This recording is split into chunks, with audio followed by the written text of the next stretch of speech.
पहला चैप्टर इसमें आएगा महिलाओं और बालकों के साथ अपराध। दूसरा चैप्टर आएगा मानव वध और मानव शरीर के साथ जो अपराध होते हैं उसका आएगा। तो हमने शासन की जगह नागरिक को केंद्र में लाने का एक बहुत बड़ा सैद्धांतिक निर्णय कर हम ये कानून लेकर आए हैं। क्या आप जानते हैं कि भारत में नया फौजदारी कानून लागू होने वाला है जो अपराध और न्याय की प्रक्रिया में क्रांतिकारी परिवर्तन लाएगा? क्या आप जानते हैं कि इन कानूनों के तहत महिलाओं के मानसिक स्वास्थ्य को नुकसान पहुंचाना क्रूरता के रूप में परिभाषित किया गया है? क्या आप जानते हैं कि महाराष्ट्र सरकार ने इन कानूनों को तुरंत और प्रभावी क्रियान्वयन करने के लिए एक राज्य स्तरीय समिति का गठन करने की मंजूरी दे दी है? अगर आप जवाब नहीं जानते तो चिंता न करें, हम आपको इस वीडियो में इन सभी सवालों के जवाब बताएंगे। नमस्कार, आप देख रहे हैं ए न्यूज़।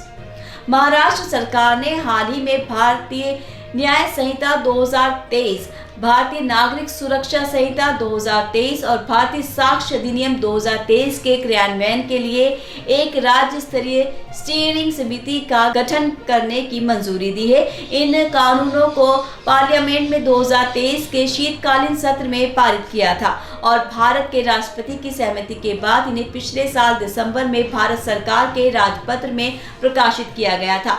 इन कानूनों को भारतीय दंड संहिता 1960, फौजदारी प्रक्रिया संहिता 1973 और भारतीय साक्ष्य अधिनियम 1872 की जगह लागू किया जाएगा।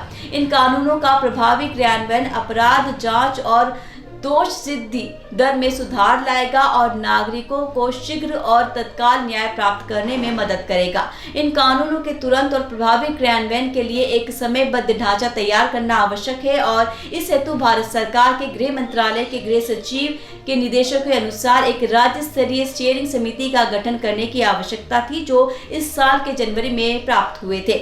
इस समिति का नेतृत्व गृह विभाग के अतिरिक्त मुख्य सचिव के अलावा इस समिति के अन्य सदस्य हैं कानून और न्याय विभाग के मुख्य सचिव सुवर्णा केवले, गृह विभाग विशेष के मुख्य सचिव अनूप कुमार सिंह, कानूनी और तकनीकी विभाग के महानिदेशक संजय कुमार वर्मा, अपराध जांच विभाग के अतिरिक्त महानिदेशक प्रशांत बुर्डे, राज्य कानून और व्यवस्था विभाग के अतिरिक्त महानिदेशक संजय सक्सेना, कारागार और सुधार सेवा विभाग के अतिरिक्त महानिदेशक अमिताभ गुप्ता, पुलिस संचार, सूचना प्रौद्योगिकी और परिवहन विभाग के अतिरिक्त महानिदेशक और निदेशक सुनील रमनंद, प्रशिक्षण विभाग के अतिरिक्त महानिदेशक राजकुमार वाटकर और अभियोजन निदेशालय के निदेशक सूर्यकांत शिंदे।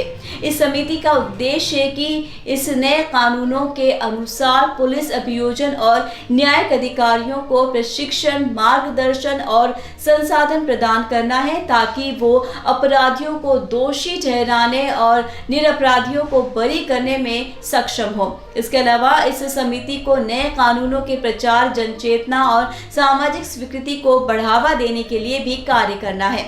इस नए कानूनों में कई ऐसे प्रावधान हैं जो भारतीय दंड संहिता 1960 के मुकाबले अधिक आधुनिक, व्यापक और उचित है। उदाहरण के लिए भारतीय न्याय संहिता 2023 के अनुसार महिलाओं के मानसिक स्वास्थ्य को नुकसान पहुंचाना क्रूरता के रूप में परिभाषित किया गया है, जिसके लिए दोषी को 3 साल तक का कारावास या 5 लाख रुपए तक का जुर्माना या दोनों की सजा दी जा सकती है।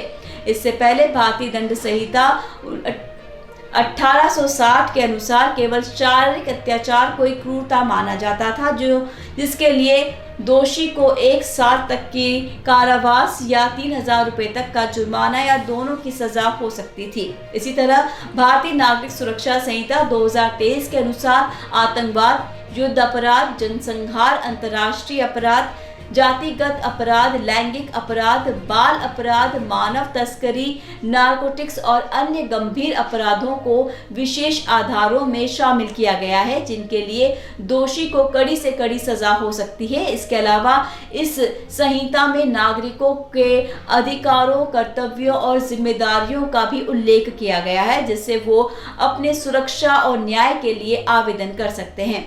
भारतीय साक्ष्य अधिनियम 2023 के अनुसार साक्ष्य के प्रकार, प्राप्ति, स्वीकार, मूल्यांकन और विधियों को भी नए तरीके, नए तकनीक और वैज्ञानिक विकासों के अनुरूप बनाया गया है। उदाहरण के लिए इस अधिनियम में डिजिटल साक्ष्य, फॉरेंसिक साक्ष्य, बायोमेट्रिक साक्ष्य, GNSS साक्ष्य, साइबर साक्ष्य, वीडियो साक्ष्य, ऑडियो, ईमेल और SMS साक्ष्य, व्हाट्सएप, फेसबुक, ट्विटर, इंस्टाग्राम आदि साक्ष्य जैसे विभिन्न प्रकार के साक्ष्य को मान्यता दी गई है, जो पहले साक्ष्य अधिनियम 1872 के अंतर्गत नहीं थे। इसके साथ ही इस अधिनियम में साक्ष्य की विश्वसनीयता, प्रामाणिकता, संबंधितता, अधिकार, अपवाद, अनुमान, अनुमति, आधिकारिक पूर्वक उठाया गया साक्ष्य आदि जैसे विषयों पर भी विस्तार से निर्देश दिए गए हैं, जो न्यायिक प्रक्रिया को और अधिक पारदर्शी, व्यवस्थित और निष्पक्ष बनाने में मदद करेंगे। इस नए कानूनों का इतिहास, वर्तमान और भविष्य का प्रभाव जानने के लिए हमें उनकी पृष्ठभूमि और उद्देश्य को समझना होगा। इन कानूनों का निर्माण भारत सरकार के गृह मंत्रालय के अधीन एक विशेष आयोग द्वारा किया गया था, जिसे भारतीय फौजदारी कानून संशोधन आयोग के नाम से जाना जाता है। इस आयोग का गठन 2020 में किया गया था और इसका नेतृत्व उच्चतम न्यायालय के पूर्व मुख्य न्यायाधीश जस्टिस रंजन गोगोई ने किया था। इस आयोग का कार्य था कि वो भारतीय दंड संहिता 1860, फौजदारी प्रक्रिया संहिता 1973 और भारतीय साक्ष्य अधिनियम 1872 की समीक्षा करे और उनमें आवश्यक सुधारों को संशोधन करे, ताकि वो आधुनिक युग की चुनौतियों, आवश्यकताओं और मानवाधिकारों के रूप हो। इस आयोग ने अपनी रिपोर्ट 2022 में प्रस्तुत की, जिनमें वो भारतीय दंड संहिता 1860, फौजदारी प्रक्रिया संहिता 1973 और भारतीय साक्ष्य अधिनियम 1872 को पूरी तरह से बदलने की सिफारिश करता है और उनकी जगह भारतीय न्याय संहिता 2023, भारतीय नागरिक सुरक्षा संहिता 2023 और भारतीय साक्ष्य अधिनियम 2023 को लागू करने की सलाह देता है। इस रिपोर्ट के अनुसार भारत सरकार ने स्वीकार किया है और इन कानूनों को पार्लियामेंट में पेश किया है, जहां उन्हें विपक्ष की आलोचना के बावजूद आंशिक मतों से पारित कर दिया गया। इन कानूनों से भारत में अपराध और न्याय के क्षेत्र में एक नया युग शुरू होगा, जिसमें अपराधियों को शीघ्र और तत्काल दंड मिलेगा और निरपराधियों को न्याय मिलेगा। इससे भारत की सुरक्षा, सामाजिक शांति, विकास और लोकतंत्र को मजबूती मिलेगी और भारत को विश्व में एक आदरणीय और आकर्षक देश जाना जाएगा। इस वीडियो में हमने आपको महाराष्ट्र सरकार द्वारा भारतीय न्याय संहिता 2023, भारतीय नागरिक सुरक्षा संहिता 2023 और भारतीय साक्ष्य अधिनियम 2023 के बारे में जानकारी दी, जो भारत में एक नए फौजदारी कानून के रूप में लागू होंगे। हमें उम्मीद है आपको ये वीडियो पसंद आया होगा और आपको इन कानूनों का महत्व लगभग समझ में आ गया होगा और काफी लाभ पहुंचा होगा। अगर आप इन कानूनों के बारे में और भी जानना चाहते हैं या कोई आपके पास सवाल हैं, तो आप हमसे कमेंट करके पूछ सकते हैं कमेंट बॉक्स में। तो ऐसे और अपडेट्स के साथ फिर मिलेंगे अगले वीडियो में। दीजिए फिलहाल के लिए मुझे विदा। नमस्कार।